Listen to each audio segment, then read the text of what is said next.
Hello, everyone. Good morning. Well, I guess everyone's still sleeping then.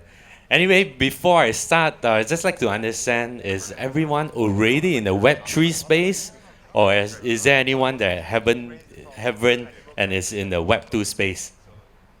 Or is just only one in Web2, the rest all Web3, is it? Okay, lah, thank you. Then I can go down now. Anyhow, what I'm actually doing today is really to share with you guys our journey for Hatten Land to actually move into this Web3 space. I wouldn't dare to say that we are already in there, but we are learning, and through the pandemic period, we actually establish ourselves and form up a team and say that what can we actually do to really move from this pandemic, which actually is a big problem to us because being a real estate developer and majority of our projects are all hospitality, we start dropping in tourism numbers and all this. So we thought that actually if we can move into the Web3 and have a space where whether there's pandemic or not, it doesn't affect, that would be fantastic. So that was how we actually started talking about it and transforming ourselves. So if you look at that, our transformation was simple. When we talk about Web3, the first thing that came up to our mind was blockchain. And blockchain easily was mining because it was a no-brainer. I mean, for on-start behavior of moving into that space and having to understand cryptocurrency, I thought the easiest movement for us was just move into the mining space, understand it, have some cryptocurrency, then extra money to actually invest in whatever projects that we are doing. So that was what we actually literally did.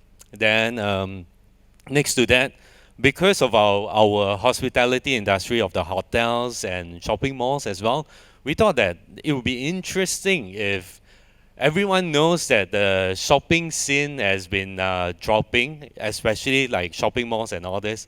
So it has been difficult for us to actually bring in retailers and all. So what if we are able to put both together, meaning to say a virtual world and a physical world together in a real estate? What will happen? So that was another thing that we dabble into. Then obviously the metaverse. We can't fight obviously the likes of what this sandbox, this Decentraland is doing, but I think on our very own, we came up with our own feature of being a phygital metaverse. So that's something that's we think that there is a unique point in it. Then last but not least, renewable energy. Some of you will ask, hey, what has renewable energy got to do with Web3? So what we were thinking was having a green renewable exchange using tokenization on the renewables. That's something that we are looking into, and that is actually a blockchain space, which would means a Web3, right? So just to share with you guys, I mean, to me, I think if you forget everything that I just said, I think there's two key pointers that I feel that is important. One is really constant learning, understanding on this Web3, right? The other one is collaboration. So because of the collaborations that we have with numerous party, it brought us to where we are today, meaning to say to be able to move on to what we call ourselves embracing the Web3. So collaborations are important. Like I think the organizers of today, Engine Starter, Prakash has been a good friend of ours, giving us good ideas on how we can actually move in. I remember very clearly on start, maybe about 2 years back, about a year and a half back, we were talking about how we could actually move into that space, and a very easy starting point was developing token strategy for the memberships that we have in our shopping mall. So that was an easy way to actually move in. Then we have Real DeFi, our partners as well, that created a wallet system that could actually consolidate your NFTs and all these things together. HydraX is a unique company. It's a Singapore custodian company, which we are working with them on our green exchange. So then we have other partners as well. So we talk about moving into the mining space. So we work with a listed company that's in Singapore to bring in roughly about 3,000 mining machines into Malaysia, into our property. So the funny thing was this, because in our property itself, a lot of people would say that, hey, you guys are wasting energy or using too much of energy. But the uniqueness was because of the pandemic, what happened was some of our spaces was left empty, and yet there is excessive electricity to be used. So what we did was using this, we convert the space into the mining hub and utilize the electricity for the cryptocurrencies. Yeah, then we dabble into this thing where just now I was saying that with the four pillars that we have, we thought that if we could do something unique, which is a digital metaverse, right? So later on at the end of the thing, you will see this brand name that we created called WorldX. So what we actually wanted to do was that how would we be able to do with a physical land and physical buildings, how can we then virtualize it and yet keep it seamlessly working together? That was the thoughts. So we work with partners like TOF, which is a internet provider, and took over the company immersively. Then JWP Design is actually a Hong Kong planner. So what we were thinking of was that if, I mean, metaverse is actually community building, I would say. So as a developer, we look at it as building a community, having buildings, bring people together has always been a developer's job. So we thought that, hey, if we were to bring in a planner to plan out the entire world, wouldn't that be fantastic? So that was what we did. And we also brought in one of our good friend, AK Plus, which is also an architect, to look into that as well. So while looking into that, we chance upon a good mixture of, I would say, a collaboration. So for us, it's always been like that. I mean, just now I think we heard, Web3 space has been very selfish in some way or another. People that is in there, they build the community on their own and they maintain within their community. But what we try to do is we try to break this barrier because we think that Web3 is a much bigger thing. You should have everyone all coming together. And how do we do that? Obviously, to pull the people that has not been in the Web3 space to come in. So we call like the Web2 guys. When we say Web2 guys, we are talking about like people that just don't have a MetaMask wallet, that is in Facebook only or Google, and how do we get them to access over? And on top of that, the esports boys. So because and girls are obviously. So how we think is that if I'm able to pull the esports players, it's easier for them to understand the metaverse easier. So what we did was we worked with Mobile Legend. I'm not sure if you all know. So so Mobile Legend has about 100 million players around the world, and so what we did is we worked with them to co-join to do tournaments in our physical property itself. By doing this, we have the database of all these people, and we push them over to our World X, which then links the physical and the digital world together. Which, in the end of the day, we believe that we'll be able to then bring in more numbers.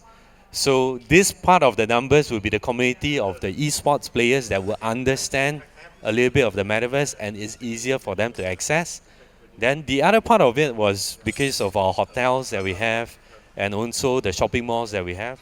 So linking them all together, we're able to bring numbers into the metaverse world that we are talking about.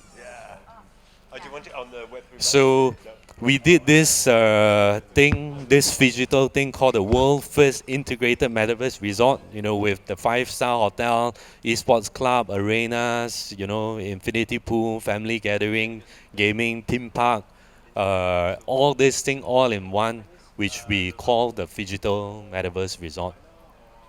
We also have a good strategic alliance with other players as well that's coming in. We even brought the first college in Malaysia to get into the metaverse space as well, to do a digital one.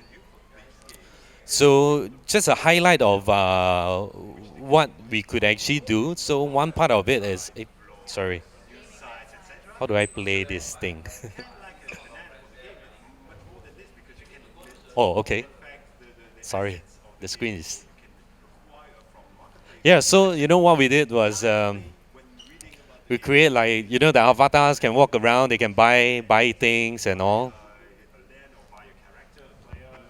Yep. So while you look at this, you may find that it's very cartoony, it's very cute. Obviously, this is our first phase, but as we progress along, it definitely would be better. But what we were thinking of is this. Um, for retailers, right, no longer are they just looking out at physical item because we are also talking to them with regards to looking at virtual items as well. So that could actually potentially let the retailers know that, hey, actually my revenue stream no longer stops at just my physical item, but what if I can create virtual items as well? So this is the thing which we tell them that's in the future.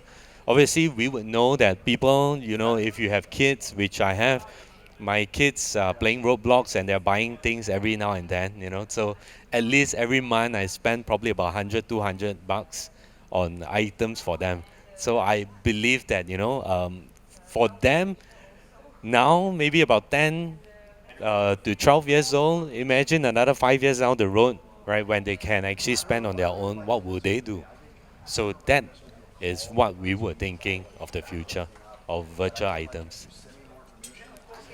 Right, so with that, obviously it helped our share pricing as well. We went into a lot of news. So all talking about how we can actually do all this metaverse-alike stuff, how this esports integrator hub would actually help, right? So these are a few things. We poured in some, and this is also one example. I mean, we created like a social space that we have. So every time when we have AMA and all this, people can actually get in there. But if you look at this code, what we're trying to do is that what if we can integrate both together, a physical world and the digital world. Being in the digital space, you can buy a shoe and you can try on the physical world itself, but obviously through AR. And if you like it, you can actually buy it and use it. So that was also a alternative that we thought could actually happen. Right, so I mean, talking about all this thing in the end of the day, I just wanted you guys to know what X.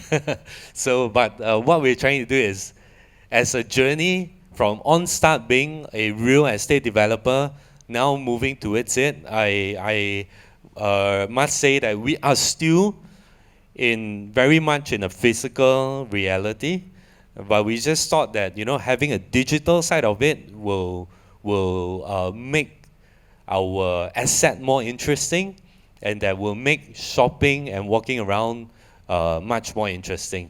So there you go. I'll share with you our last slide.